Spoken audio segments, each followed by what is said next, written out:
नमस्कार, चित्रा खटकर किचन मध्ये तुमचं सर्वांचं खूप खूप स्वागत करते। तळणीचे मोदक तर सर्वच जण करतात, पण आज मी तुम्हाला थोडे वेगळ्या पद्धतीने कसे करायचे ते दाखवते। चला आता आपण कृतीकडे वळूया। इथे मी मंद गॅसवरती अगोदर खसखस भाजून घेते। खसखस भाजताना गॅस मंदच ठेवायची, कारण ही लवकर भाजली जाते। इथे खसखस हलकीशी भाजून झाले। इथे मी 10-12 काजू घेतलेत, ते हलकेसे मी परतवून घेते।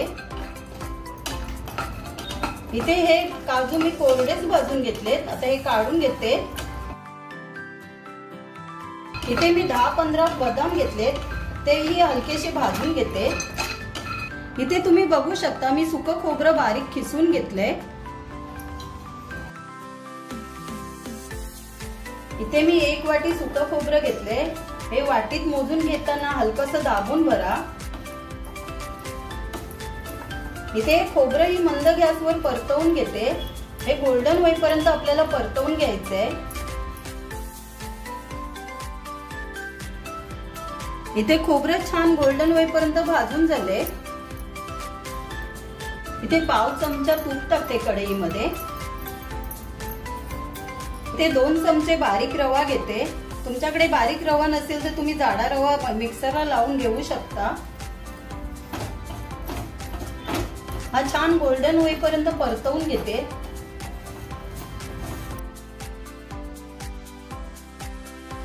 रवा इथे गोल्डन होईपर्यंत भाजून घेतलाय, आता आपण गॅस बंद करूया।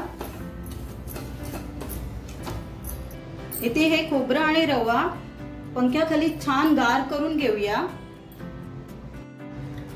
इथे आपण ज्या वाटीने खोबरं मोजून घेतलेलं त्याच वाटीने पाऊण वाटी साखर घेतले। इथे मी 5 वेलच्या घेतल्यात आणि जायफळचा तुकडा घेतलाय, हे मी साखरेमध्येच बारीक करून घेणार आहे। इथे मी वेलच्या सोलून घेते।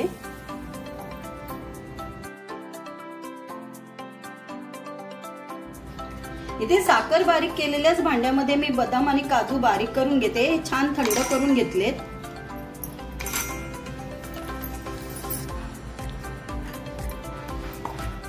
तुम्ही बघू शकता काजू बदाम मी मिक्सर बंद चालू करून रवाळ वाटून घेतलेत। इथे आपण मोदकांसाठी पीठ कसं भिजवायचं ते बघूया।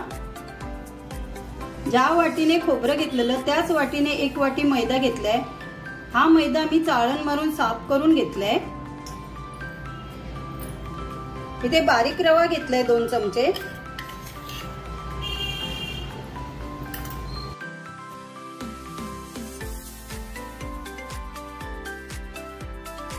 इथे मी 4 टीस्पून तूप गरम करून घेते। इथे मी तूप छान उकळून घेतले, आता हे याच्यावरती ओतून घेते। हे मोहन घातल्यावरती चमच्याने हलवून घ्या पीठ, नाहीतर हाताला चटका बसण्याची शक्यता असते।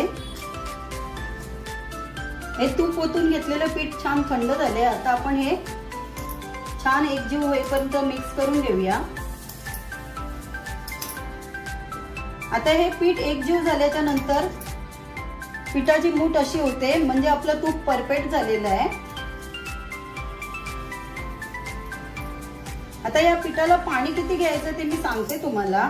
हे मी अर्धा वाटी पाणी घेतलंय, असं थोडं थोडं पाणी मिक्स करून भिजवून घ्यायचं। पाणी साधंच घेतलंय।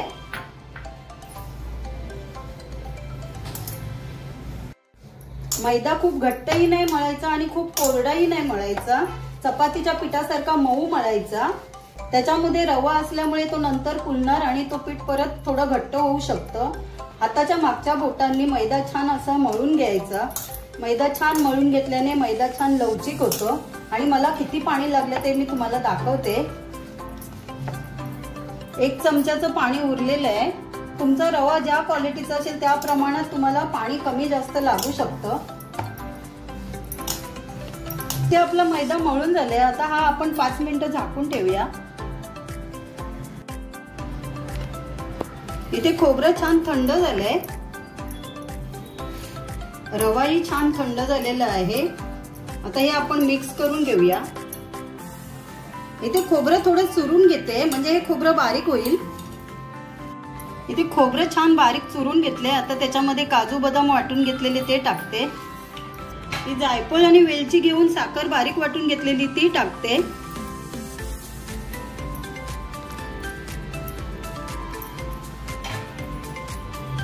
आता हे सर्व एकजीव होईपर्यंत मिक्स करून घेते। ही खसखस ही छान थंड झालेली आहे, ती मिक्स करून घेते। सुकं खोबरं, पाऊण वाटी साखर आणि ड्रायफ्रूट तुमच्या आवडीप्रमाणे घ्या। अशा प्रकारे हे सारण आपलं तयार झालेलं आहे। हे सारणाचं परफेक्ट प्रमाण दिलेलं आहे। याच्यापेक्षा तुम्हाला गोड पाहिजे असेल तर थोडी साखर वाढवून घेऊ शकता। हे 10 मिनिटं पीठ छान मुरायला ठेवलेलं। आता याला आपण परत थोडंसं मळून घेऊया।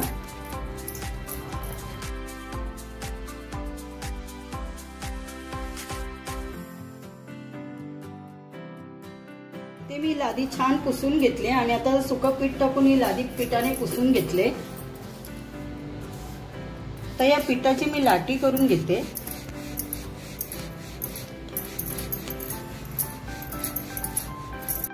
इथे आपण 1 इंचाच्या आकाराचे गोळे कापून घेऊया। आपण हा पीठ जास्त घट्ट नाही आणि जास्त पातळ नाही, मीडियम मळलंय, त्याच्यामुळे याला आपल्याला सुकं पीठ लाटायला लागत नाही किंवा तेलही घ्यायची गरज नाही। ही अशीच पाळी लाटली जाते।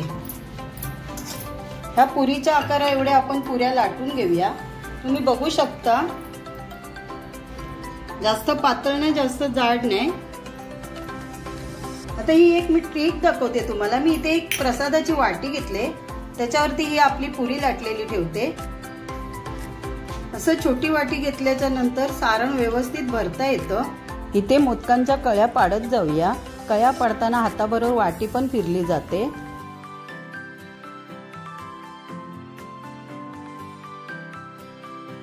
हा थोडा पुरण वरती आलेला आतमध्ये दाबून घेते। अशा प्रकारे आता याचं तोंड बंद करूया।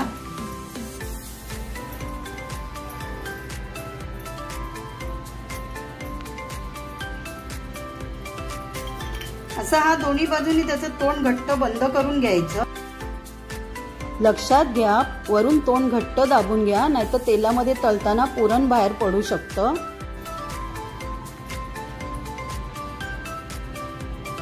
असा हा आपला पोटली मोदक तयार आहे। इथे आपण पीठ घट्ट मळल्यामुळे आपल्याला सुकं पीठ घ्यायची गरज नाही। अशाही छान लाटल्या जातात आणि साईडने कडेने पातळ लाटा। अशा आपण या पुऱ्या लाटून घेऊया। अशी कॉटनच्या कपड्यावरती मोदक झाकून ठेवल्याने मोदक कोरडे होणार नाहीत, म्हणून हे आता आपण झाकून ठेवूया। सर्व मोदक होईपर्यंत मोदक झाकून ठेवते। आता मी तुम्हाला वाटीची पद्धत दाखवली, आता मी तुम्हाला हातावर करून दाखवायची पद्धत दाखवते। इथे 1 चमचा सारण घेतले। आता हे मी तुम्हाला हातावर कसं करायचं ते दाखवते।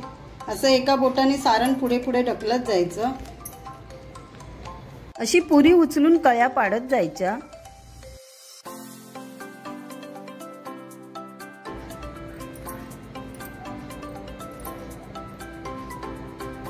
असं बोटाने सारण ढकलायचं।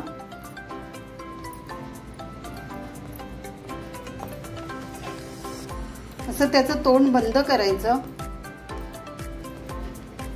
नंतर असं उचलून थोडं असं गोल गोल फिरवून घ्यायचं। अशा प्रकारे मी हातावर मोदक कसं करायचं ते दाखवलंय तुम्हाला। मी मोदक भरून होईपर्यंत तेल तापत ठेवलेलं मंद गॅसवरती। तेल तापले का बघूया। आपला पिठाचा गोळा वरती आला म्हणजे तेल आपलं छान पैकी तापलेलं आहे।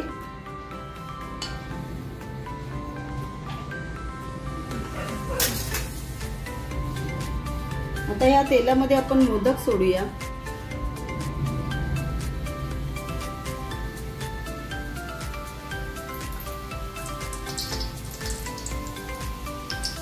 हे 2 मिनिटं झाल्याच्या नंतर परतवायला घेऊया आणि गॅसची फ्लेम मीडियम ठेवायची। करंजी तळतो तशा प्रमाणात तळायच्या आहेत। तेलामध्ये आपल्याला सतत परतवत राहायचं आहे आणि गोल्डन कलर येईपर्यंत तळून घ्यायचे आहेत।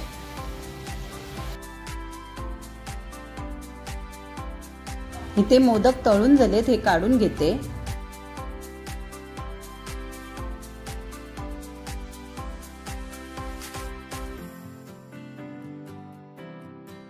इथे एक बॅच तळून झालेले आहे, आता दुसरे मोदक तळायला टाकते। अशा प्रकारे सर्व मोदक तळून घेते। अशा प्रकारे आपले पोटली मोदक तयार आहेत।